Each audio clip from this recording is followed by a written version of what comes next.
Christelle des médiathèques d'Annecy. J'ai choisi de vous présenter Mémoire de soi d'Adrien Borne. Adrien Borne est journaliste, il a aussi une formation d'historien, ce qui se ressent dans tous les petits détails du livre.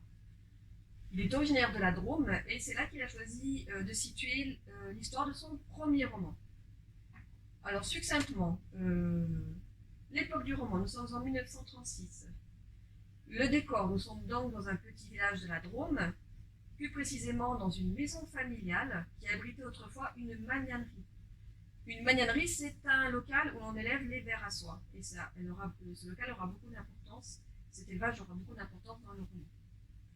Les personnages, donc a priori une famille assez banale, assez simple de l'époque.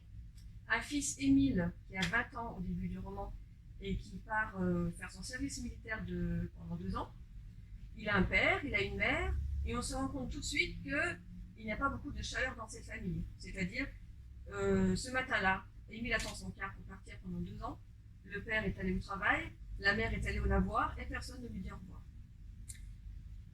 Pour reprendre la métaphore de la soie et du tissage, qui ont une part importante dans ce roman, un nom qui apparaît sur le livret militaire d'Émile, qu'Émile ne connaît pas, ce nom il ne le connaît pas, et ce nom va servir d'accroc dont Adrien Borne va tirer un fil pour détricoter toute l'histoire de la famille d'Émile.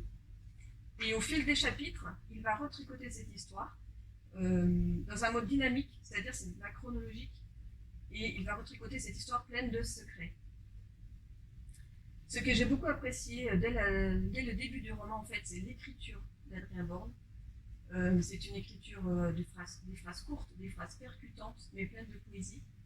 C'est aussi, au fur et à mesure, je me suis aussi beaucoup investie, beaucoup sentie émue par les personnages, notamment les personnages féminins qui ont des rôles forts, mais des rôles qui sont asservis, en fait, leur destin est asservi par les actions ou les non-actions des personnages masculins. Alors, je vais vous lire un petit extrait pour que vous vous rendiez compte de la force, je trouve, de l'écriture de ce premier roman. Sur la place du village, son sac à ses pieds, debout devant la boutique du brocanteur, Émile regarde à présent sa mère battre avec énergie un drap blanc. Une pulsion. C'est elle seulement que le car ne devrait plus tarder? C'est elle qu'Émile n'est pas encore parti? Qu'il est là, à quelques mètres à peine, qu'il la regarde avec un doute sincère? Il aimerait savoir s'il va lui manquer un petit quelque chose, une esquisse, un doigt glissant sur le lobe de l'oreille. Il avance lentement vers elle, abandonnant son sac au sol, au milieu de la place, pour lui poser une main sur l'épaule. Elle interrompt son geste, ne marque aucune surprise. Cette mère, personne ne la surprend plus. Il se murmure que cela fait son mystère. Le bras suspendu, elle tourne son visage vers lui et offre ce léger sourire dont elle use en toutes circonstances, sauf quand la compassion est de rigueur. Car aussi rude soit-elle, Suzanne ne manque jamais de compassion.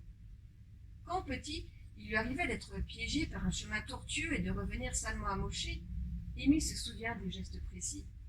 Elle y mettait un cœur joli, et lui, s'il souffrait d'un genou sanguinolent, se réchauffait à sa douceur.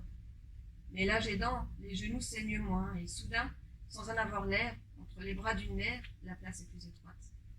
N'est resté que ce sourire qu'elle offre à son fils à l'instant, comme elle l'offrirait au boulanger ou à un chien. De légers plis à la commissure des lèvres, si mécanique qu'il lui transperce le ventre. Il a appris, lui aussi, à ne pas rentrer. Alors il sourit en retour. Très beau roman, très beau premier roman de cette rentrée littéraire.